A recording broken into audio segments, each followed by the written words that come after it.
the hope to all who seek. Light is the way when moments are bleak.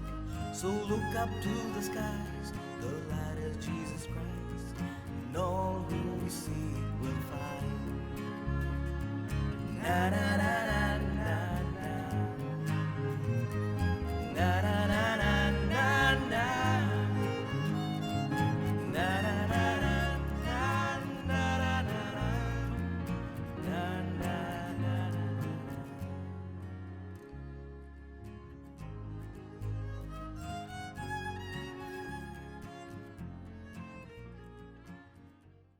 Dear friends, religion has played a decisive role in the understanding of human life and the surrounding world. It is one of the defining marks of human species. Humans not only create religion, but to a great extent are created by it. On one side, religion has inspired people to live holy lives, to do selfless deeds, and even extraordinary acts of virtue. For example, some people have courageously sacrificed their lives as a witness to their unconditional love of God. However, on the other side, particularly with the rise of fanaticism today, religion is often accused of disturbing the peace of the globe. Expressing his sharp critique against religious fanatics who perpetuate violence in the name of God, British thinker Jonathan Sacks beautifully says, "Too often in the history of religion, people have killed in the name of God of life, hated in the name of God of love and compassion. When this happens, God speaks beneath the clamor of those claiming to speak on his behalf. What he says at such times is, 'Not in my name.'" Further on, the understanding and credibility of religion is greatly influenced by developments in other fields of inquiry. Among these various disciplines, the phenomenal discoveries and innovative inventions in science and technology have immense impact on the value of religion. Believing that religion fosters fanaticism and scientific developments undermine the relevance of religion, many people, particularly in the West, have embraced a lifestyle that keeps away religion and God from their daily lives. The common expression that summarizes this way of living is, "Oh, we have become secular." We hear some people saying, rather with a sense of pride, "I do not go to the church or the temple or the mosque. I do not believe in religious rituals. Religious ceremonies are meaningless to me. I even don't like to pray," etc. Hence, friends, secularism seems to be the current fashionable ideology that appears as a new remedy for the so-called ailments of religion. So this lecture, entitled "Religion and Secularism," tries to answer two main questions. First, is secularism against religion or God? Second, the preamble of our Indian Constitution begins with the words, "We, the people of India, having solemnly resolved to constitute India as a sovereign, socialist, secular, democratic republic." Now friends, does secular here mean that the Indian Constitution mandates its citizens to leave out religion from their daily lives? I have divided this lecture into three main parts. First, the understanding of religion and secularism. Second, Indian secularism. Third, practical implications.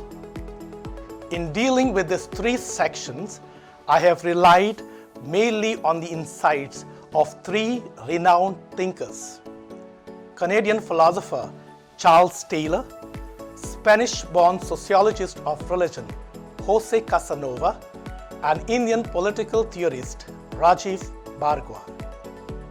Let's take the first part, understanding of religion and secularism.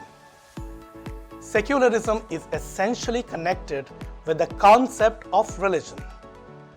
So to understand secularism, we need to know what we mean by religion. Now at the very outset, I will humbly admit that to give a strict definition of religion is a challenging task.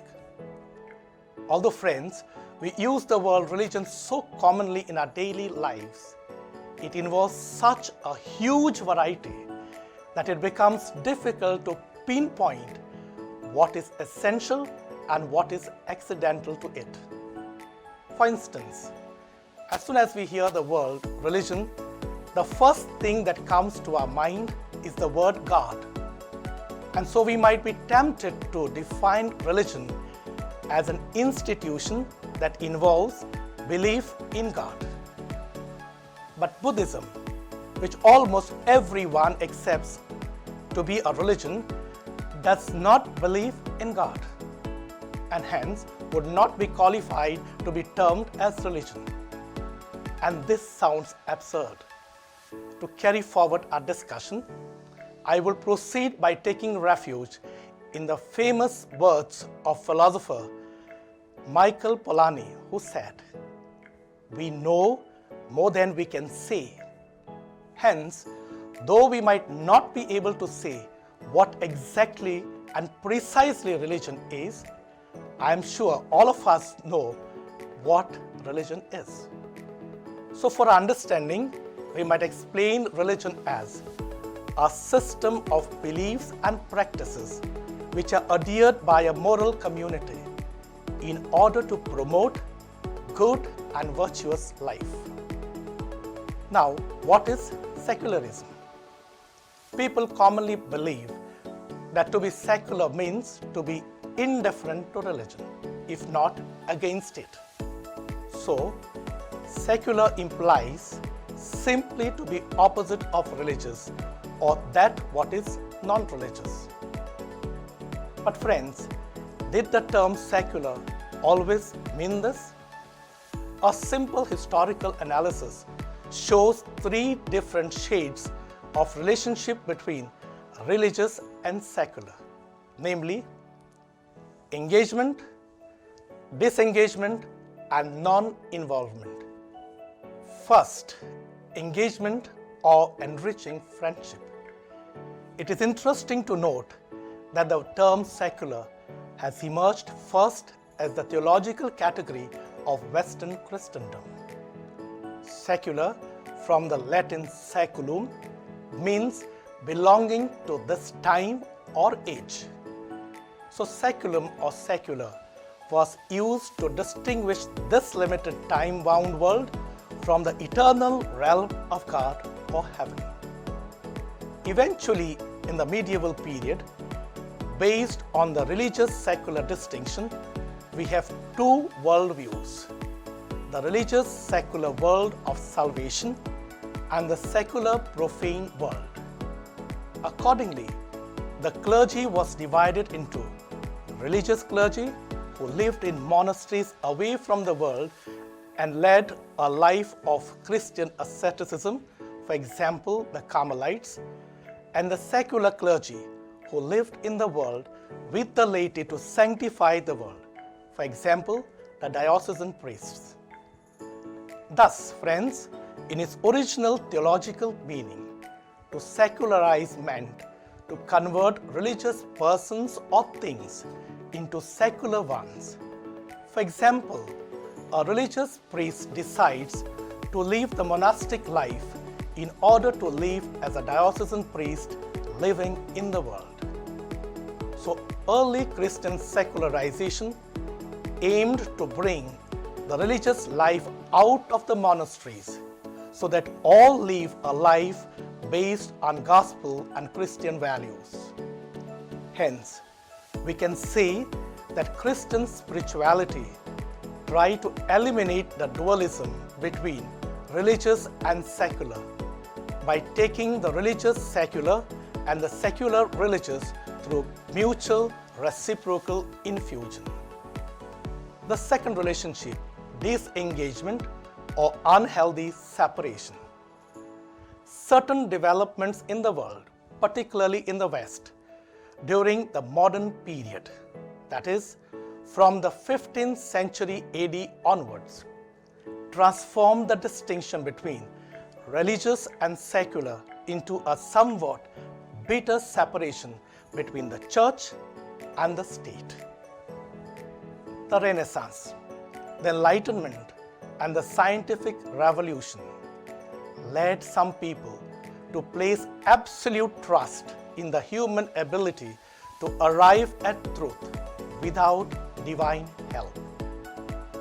Truth can be attained through free rational means without believing in any authority like the church. For example, due to developments in science, people realize that natural calamities like floods have natural causes and there is no need to involve God there. Some scientists too express their displeasure towards church's teachings in matters related to science. This is clearly seen in scientist Laplace's famous reply to Emperor Napoleon. I do not believe in that hypothesis of God for the explanation of the universe. However, secularism as a distinct ideology first originated in the 19th century Europe with English thinker George Holyoake. In 1850, he coined the word secularism to distance the state and the church. Secularism was essentially meant to seek human development by material means, that is, by using secular sciences like mathematics, physics, chemistry, without any reference to God. It is essential to note that though he wanted to establish a social order independent of religion, he was not anti-religious. However, Holyoake's close associate Charles Bradlaugh, an atheist, had a bitter attitude towards the church and religion, and he believed that secularism must be against religion, for progress is impossible so long as superstition, which he believed was promoted by religion, remains in the world. So secularism has to fight superficiality that he thought was inherent in religious expressions. The third relationship, non-involvement or mutual exclusion. As discussed above, from the early centuries we see two different meanings of secularism. One referring to differentiation between religious and secular, or between the church and the state, and the other is that of bitter separation between the two. Today, mostly in the West, secularism is seen as a mutual exclusion, wherein religion and state are not to interfere in each other's affairs. And this non-involvement is essential for the well-being of every citizen, irrespective of his or her religion. So today, a secular state is one that guarantees to the citizens freedom of religion, deals with them irrespective of their religious affiliation, and the state is not constitutionally bound to any particular religion, nor does it commit itself to promote or to interfere with religion. So currently, secularism seems to believe that freedom and neutrality are essential for the development of every citizen in particular and the state in general. So friends, to summarize the understanding of secularism, I will say that firstly, it is important to note that secularism is an idea that has Western origin. Secondly, secularism does not have one single meaning, but it involves a rich diversity of understanding. Thirdly, this variety should not be sacrificed or compromised, but acknowledged and respected. The second main part, Indian secularism. Although from the Western perspective, we have discussed three versions of secularism, currently among the three, the last two captured people's minds. Today, the term secular is either seen as unhealthy separation between religion and state or mutual exclusion of religion from the affairs of the state. However, the Indian understanding of secularism is quite unique and hence differs considerably from the Western context.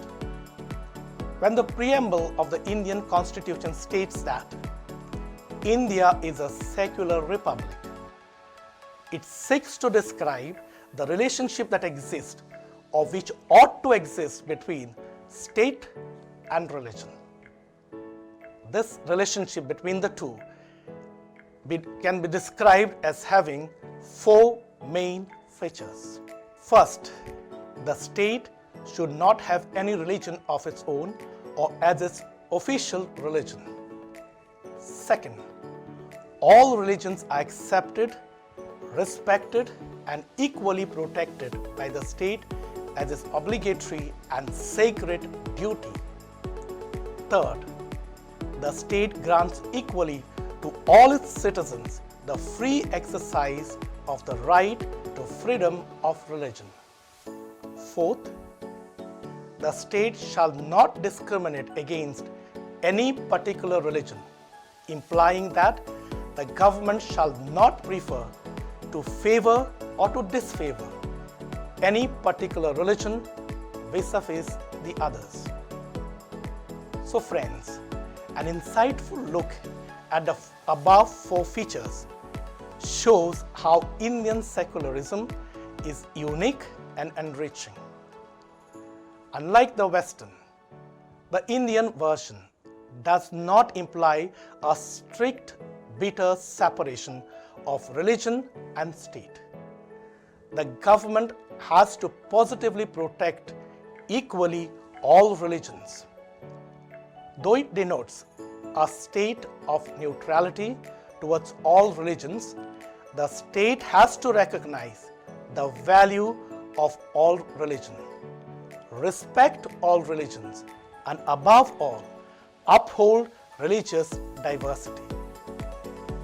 Indian secularism also differs from the Western one, which demands non-involvement and non-interference of governmental institutions in religion and vice versa. In contrast, Indian law upholds the right for practice and propagation of one's own religion and also the right to be educated in it. Educational institutions wholly owned and operated by the government may not impart religious teachings, but sects and organizations may open their own schools, impart religious values, and have a right to partial state financial assistance. So to summarize the Indian understanding, we could say that Indian secularism seeks to maintain a principled distance as well as a relationship between the state and the religion. This implies that both recognize they are different. They respect each other's areas of authority and they value each other and avoid destructive interference in each other's domains. The last part, practical implications. Friends, after having a critical look at religion, at secularism, and its various nuances in the Western context and its uniqueness to our religion, I would like to draw a few practical insights to enlighten our mind and benefit our daily lives. First, the main teachings of all religion inspire us to value every human person, to foster peace and unity in the society, and promote justice, equality, and well-being of all.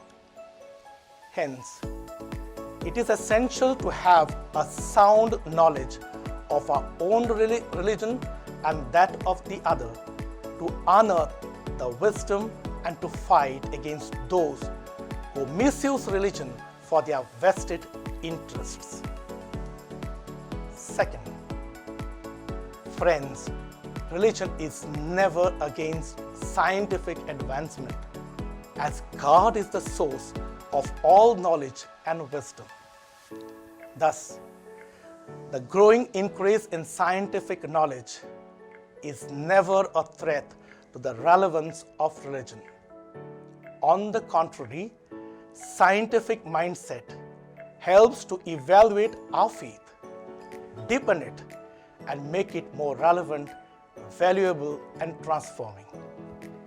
Third, secularism, whether seen as mutual enrichment or separation, or even non-involvement, is always for enhancing the dignity of the human person and the betterment of the society. So, if it fails in this regard, then we need to re-evaluate our understanding of secularism. Fourth, if Indian secularism is seen only as an ideology that seeks to separate religion and state, it will be inappropriate, unjust, and misleading in a country where majority of the people are very religious, or religiosity is embedded in the very culture.